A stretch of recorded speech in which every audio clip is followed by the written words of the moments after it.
how to teach words, Shabdopadesha versus Apashabdopadesha, Utsarga Pavada Viti versus Pratipada Patha, and Shabdas being Nitya and Siddha, and how Varanas are produced finally. As is clear from this opening passage of the Durga Tika contains many points that are similar to those in the Vaspachahanika of the Mahabhashya, and it discusses fundamental philosophical topics. And a thorough passage may shed light on the philosophical landscape of the Gadanta system, so that we can understand better the Gadanta system itself. Thanks. Okay, thank you, Yiming. And all the attendees as well as the presenters are requested to also type in their comments as well as their questions in the chat box that is provided to you. I will be reading them aloud for the benefit of all, and then we will include those questions also in the discussion. So I would like to begin the discussion by asking Yiming to maybe take up one issue, one point, and then elaborate a little bit more as to what similarities. For example, uh, if we can talk about the the notion of sadhu shabda as well as apashabda.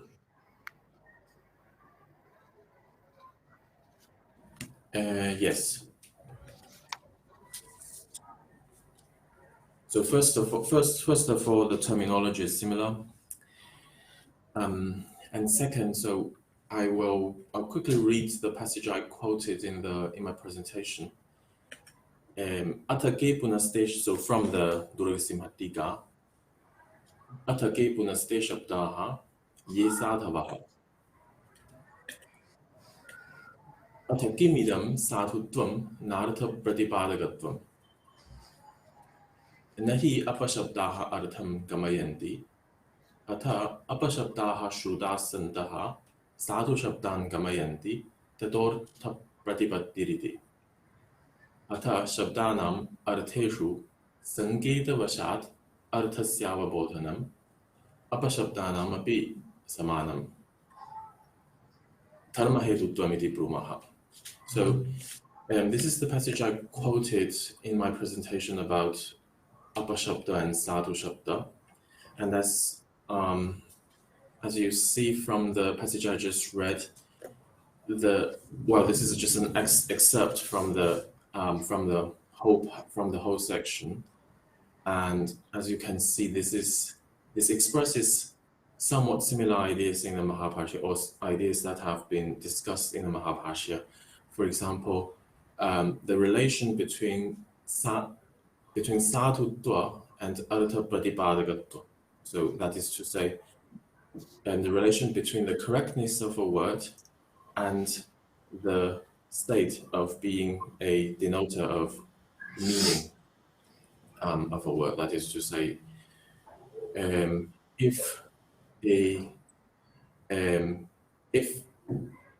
so the apashabdas will remind the listener of sadhu shabdas once heard, and then the meaning would be understood.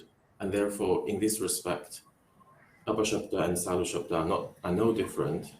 I think the example in the Vaspashahanika in the Mahabhashya, the word go versus the sadhu shabda go versus the apashabda goni or putarika, etc., comes to mind, and that is similar. Just as an example. Yeah. Okay. So in the later tradition, we also know that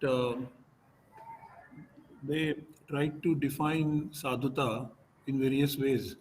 One of the verses that immediately springs to my mind is अनपभ्रष्टता अनादिर यद्वाभ्युदय योग्यता व्याक्रिया व्यंजनीया वा जातिः copy इह साधुता. So this is a somewhat developed kind of idea taken from these sources. So the question is, do you find any such relevant, such uh, resembling discussion in this commentary? Not yet, but as I haven't read the whole commentary, and with more gradually with more passages met, I can let you know once I find something. There is one question that is typed in the question box. This is by Chaitanya S. And the question is, are the 5 prayojanas or 13 sub-prayojanas in Puspashandhikam discussed in some way in Katantra Vyakarana?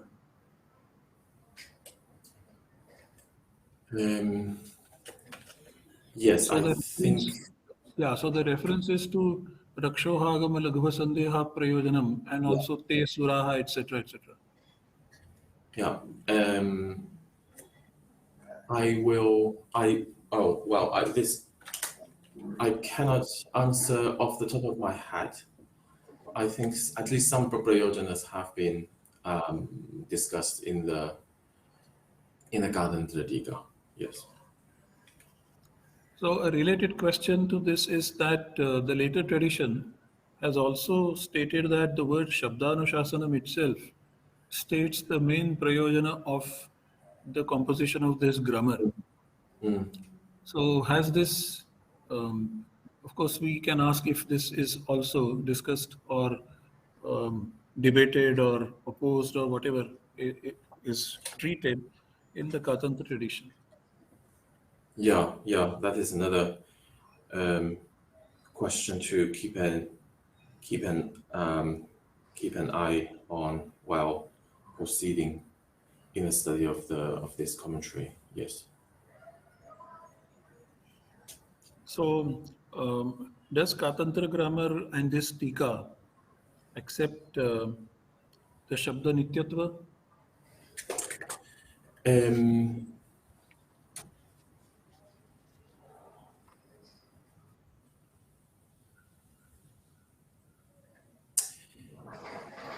well, so like the style of the Mahabhashya, there are back and forths in the discussion of the in the discussion of topics in this commentary as well.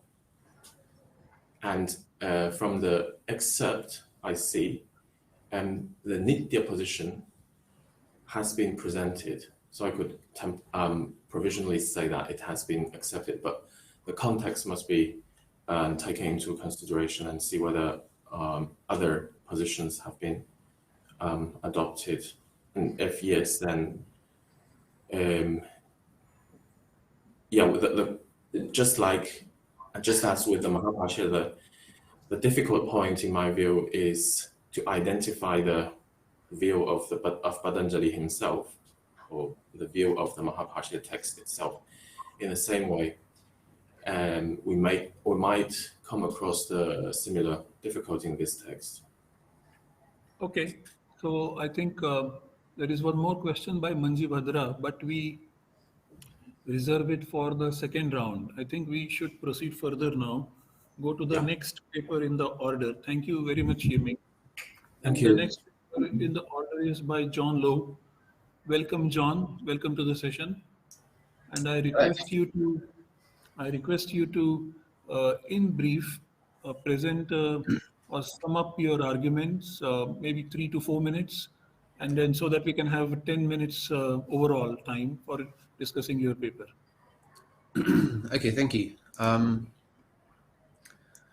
So our paper, so this is a joint paper with Jim Benson, and we've been looking at negation, the theory of negation in the later grammarians. So Bhattaji Dikshita and Nagesha and Kandabhatta. And there's not been a lot of work on negation in the grammatical tradition. Of course, in the philosophical tradition, there's an awful lot of recent work on the theory of negation. And in this paper, what we really wanted to do is just present the theory from one text in particular, because they all vary. Even Nagesha's own works vary in what he claims. So the Paramalaga by Nagesha is, I think, presents a very clear distinction between Paryadasa and Prasajya Pratisheda negation, which isn't really found very clearly, at least in any of the other texts we've looked at. So Paryadasa negation, I suppose the easiest thing to start with is Prasajya Pratisheda, where the meaning of Nanya is abhava, and necessarily, in this text, at least for Nagesha, abhava must be a vishesha element. It can't be a visheshana of anything, and that constrains how he understands the meaning of Prasajya Pratisheda negation. And there's various examples in the slides that I showed, and there's different types of abhava, and we can only have atyanta abhava or anyonya abhava as possibilities.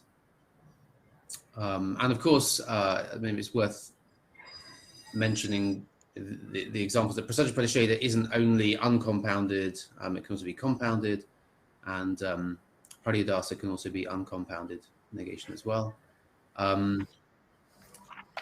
And well, a lot of the discussion, of course, in these later grammarians is often refuting the Naiyayikas or the Mimamsakas, and in this case, the Naiyayikas.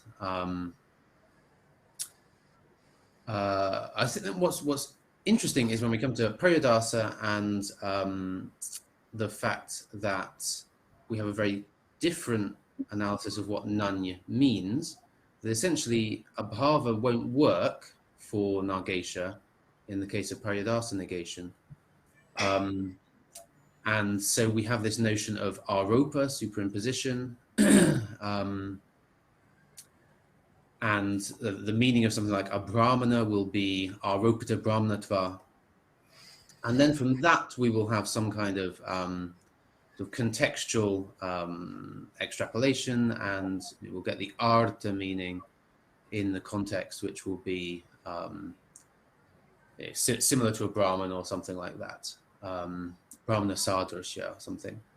And Nagesha is very clear in this text that we have that Prasajya Pratisheda is abhava and Paryadasa is arupa, and they're two very clearly different things, very clearly different meanings.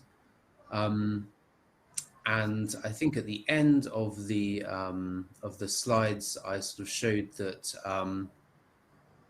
that's slightly different in the different texts, not only in Bhattoji Diksha and Khandabhatta, but also in the other text by Nagesha. There's a slightly different views presented. So Khandabhatta's view, which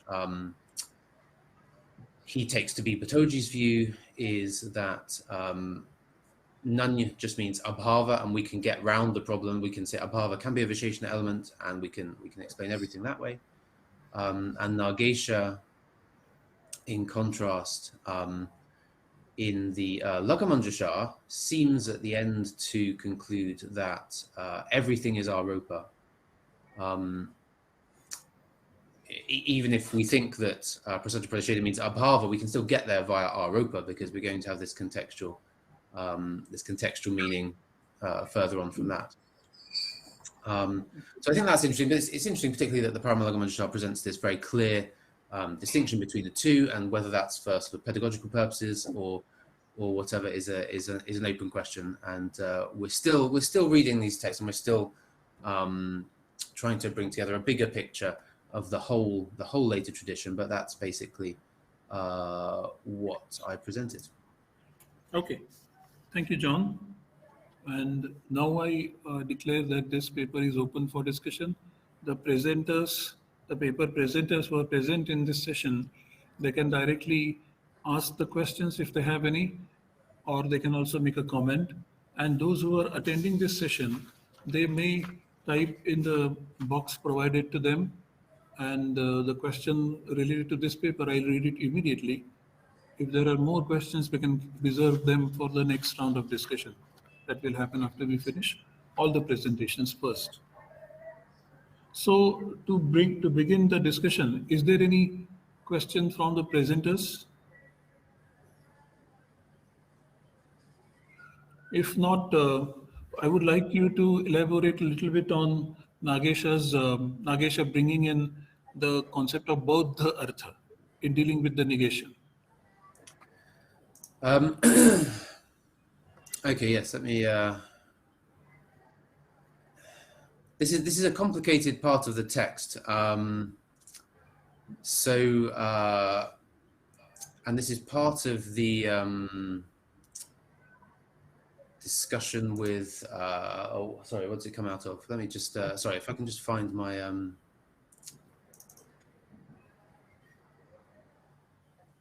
The relevant notes on that.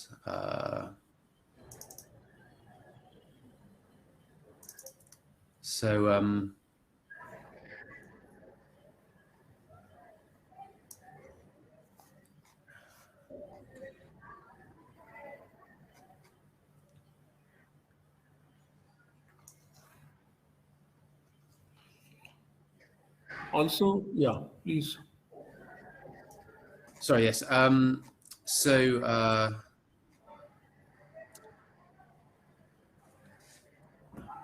this is in the context of I suppose if you negate a meaning, then that's problematic. Okay, if you have if a word like ghata expresses ghatatva, but you want to use it of something else, perhaps brahmana is a better example. If you use brahmana of you say abrahmana of a kshatriya. Well, the word brahmana still expresses brahmanatva. Fundamentally, that's what the word brahmana does. So this is a problem. At least there is an argument that Nagesha needs to deal with. That this is a problem. That there's an apparent nivritti or pratisheda of the original meaning of the brahmanatva. If we're going to end up losing that meaning. So there's an interesting sense that if that meaning is contributed, it has to stay around somehow. We have to do something with it. And so yes, it's a slightly difficult part of the text, but the idea is that there's a difference between a mental meaning, the bauddhartha, and the external reference, the bahyartha.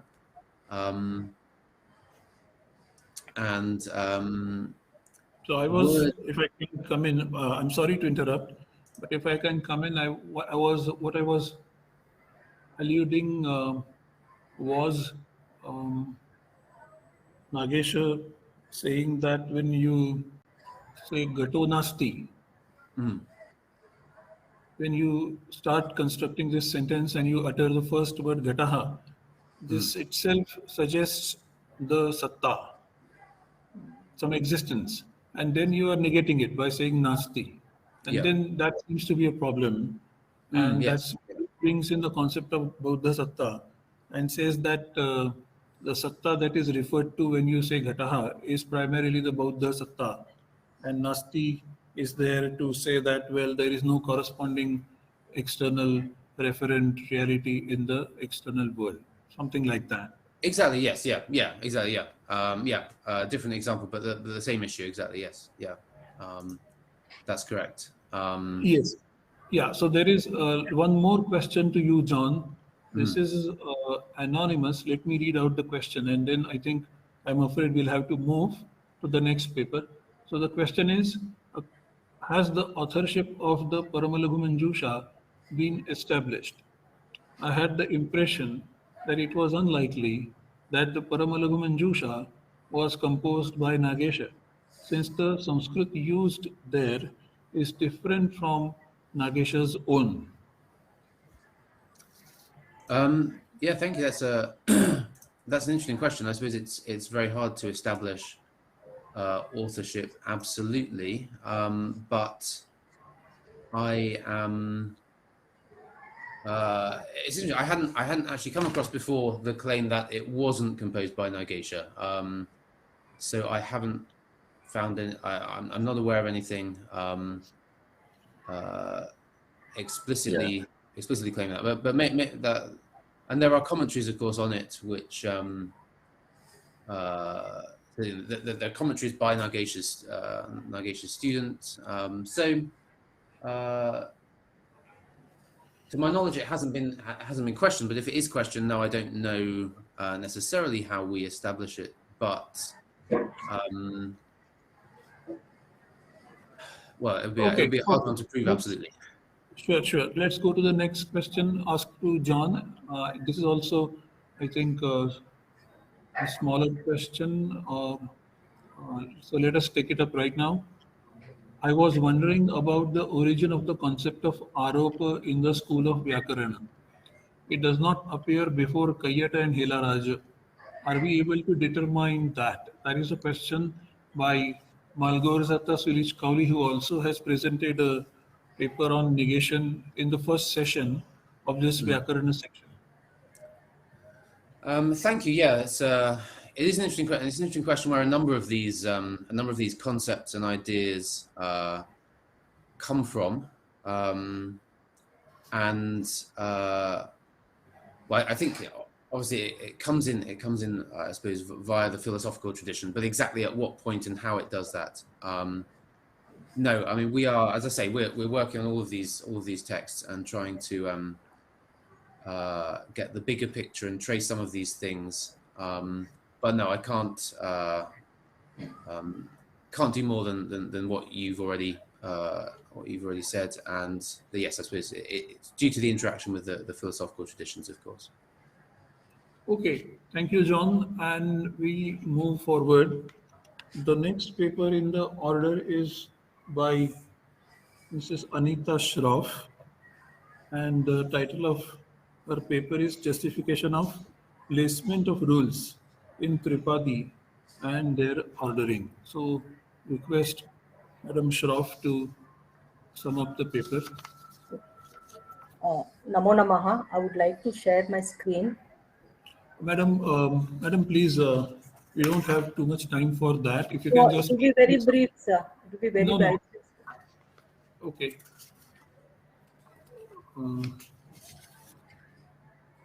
Because we don't want any technical issues as well, madam. So if you can... Can you see it, sir, now? No. Just no. Can you see it, sir? No? Now it's okay, yes. Yeah. Very briefly, I will go to the thing. The rule, the title of the paper is Justification of Placement of Just Rules. 1 second, madam. There are some 7-8 slides that I see. It will be very brief, sir. Okay, go ahead.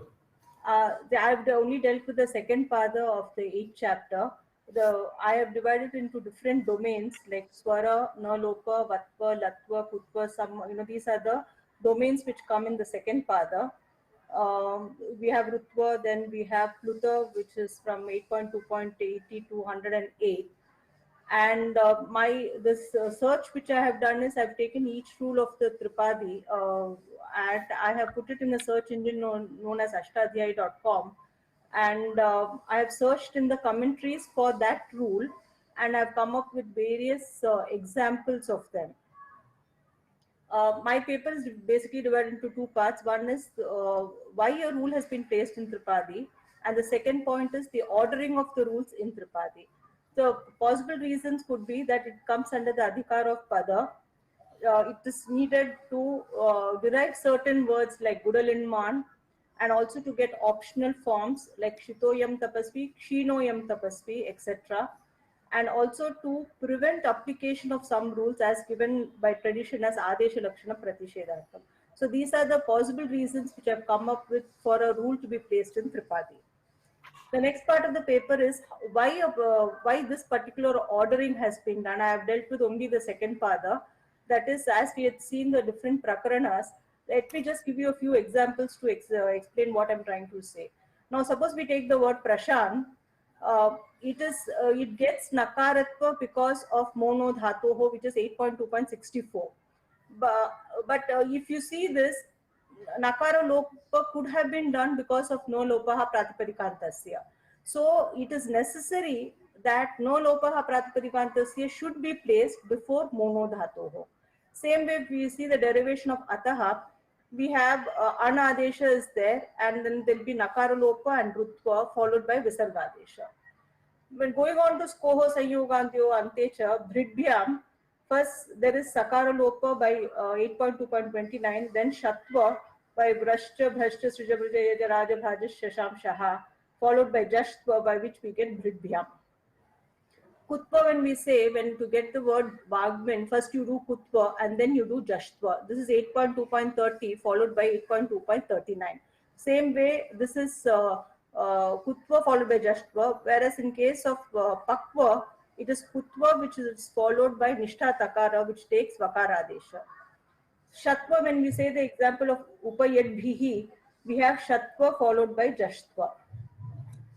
And the last example is Jhalam Jashonte. When we take the rule Jhalam Jashonte, the derivation of Satchit, when we see Sat plus Chit, here Jashtva and Shtutva both are simultaneously applicable, but Jashtva is 8.2.39, so that takes precedence, and then Shtutva is applied, that is 8.4.40.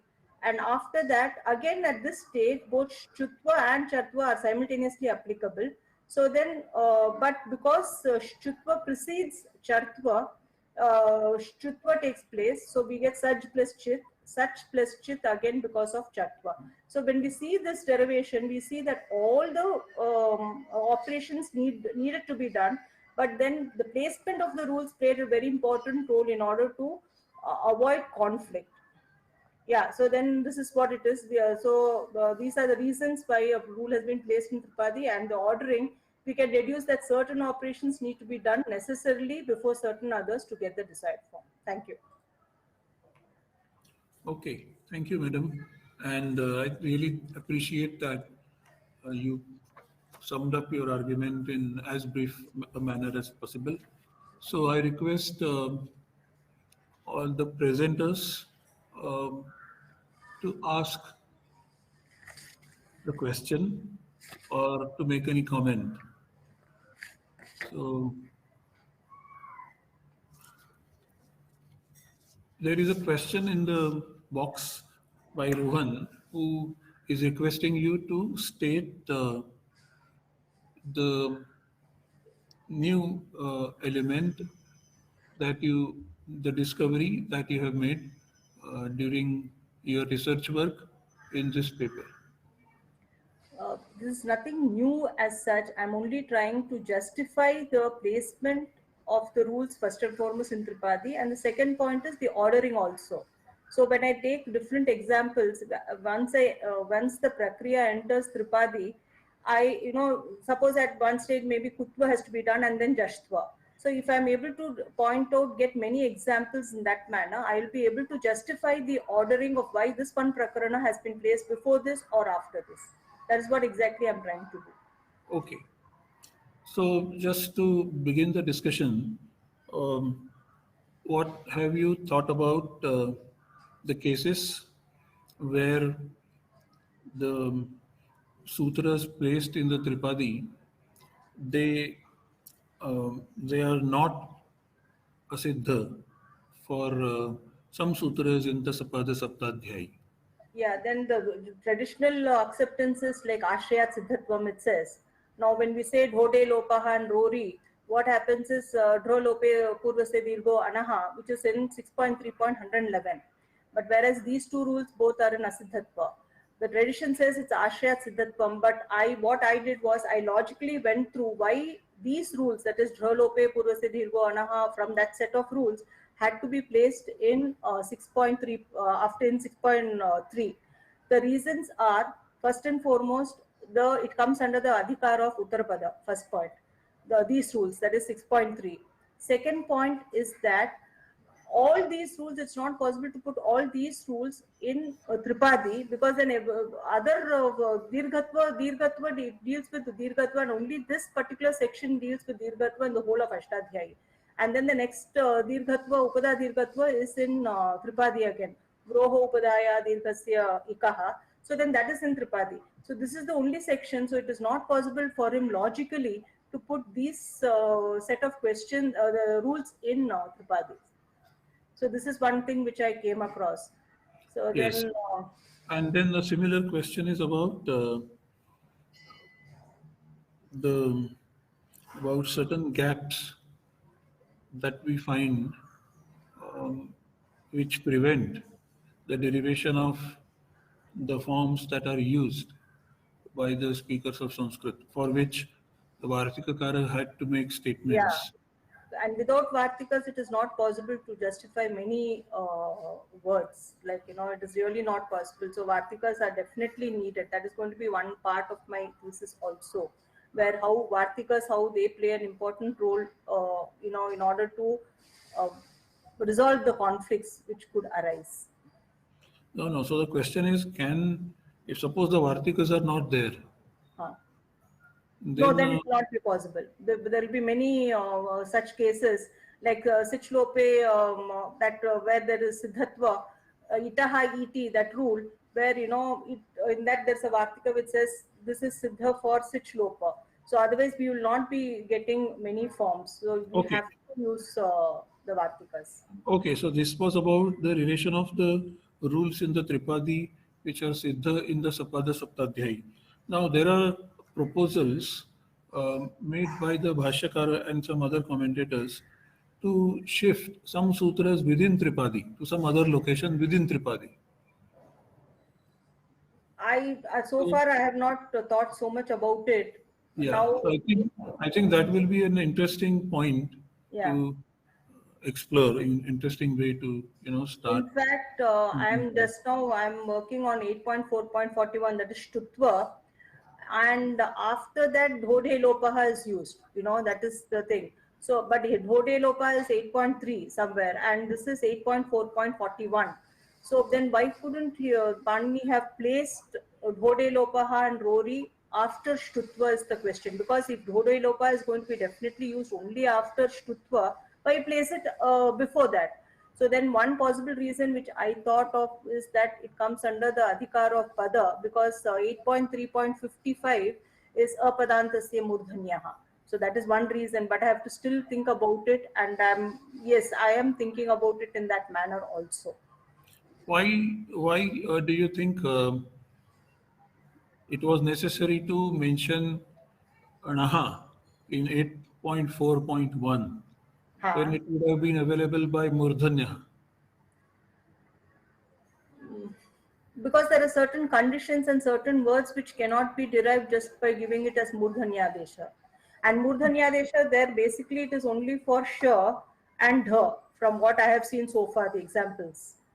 So Natva, Shtutva Natva takes place in one or two places.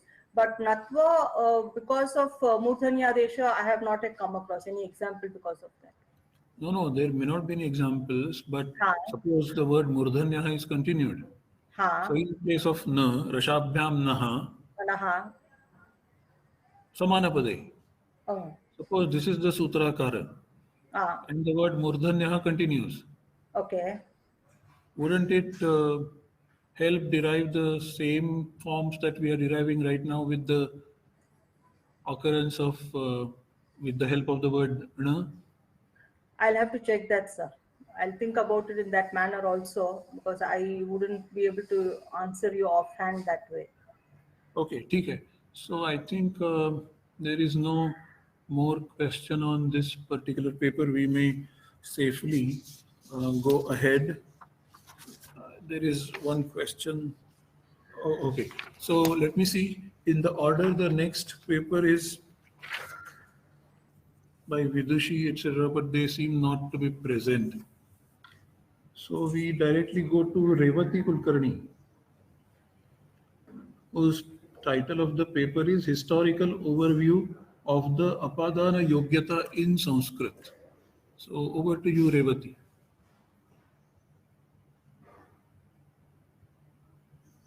Thank you, sir. Namo Namaha. I'm Revati Kulkarni.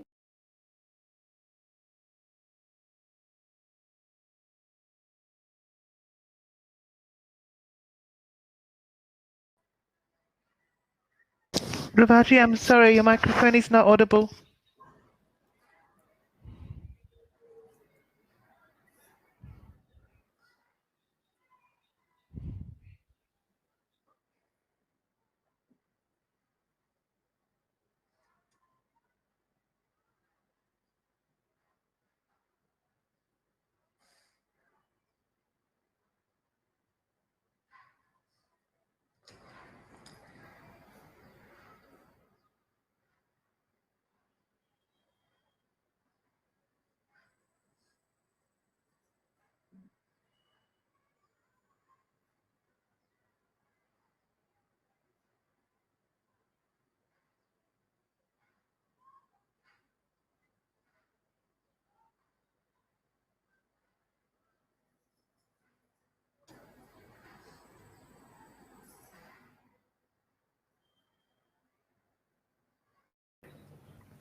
Hello, am I audible now?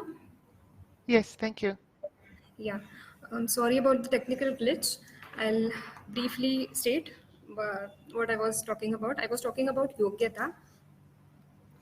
Yogyata is the semantic congruency or compatibility that governs mutual association of meanings.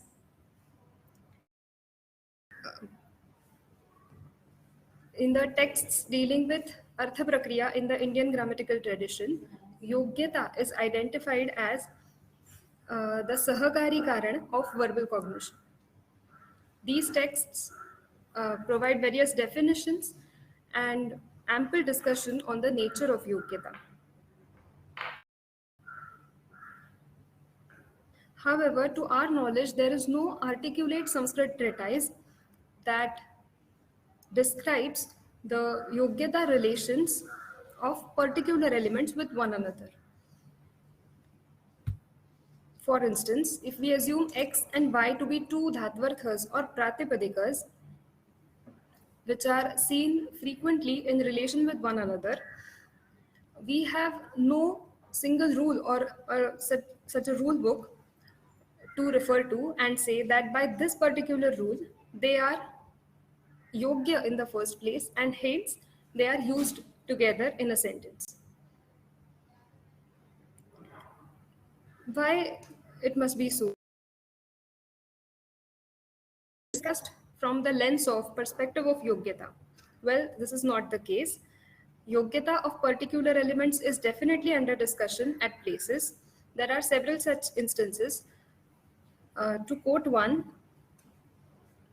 there is a Brahma Sutra 3.3.26 which reads, Hanautu upayana shabda sheshat, which means wherever hani, the dhatvartha hani, discarding, abandonment is mentioned, the dhatvartha upayana, which means acquisition, grahana, should also be understood complementarily.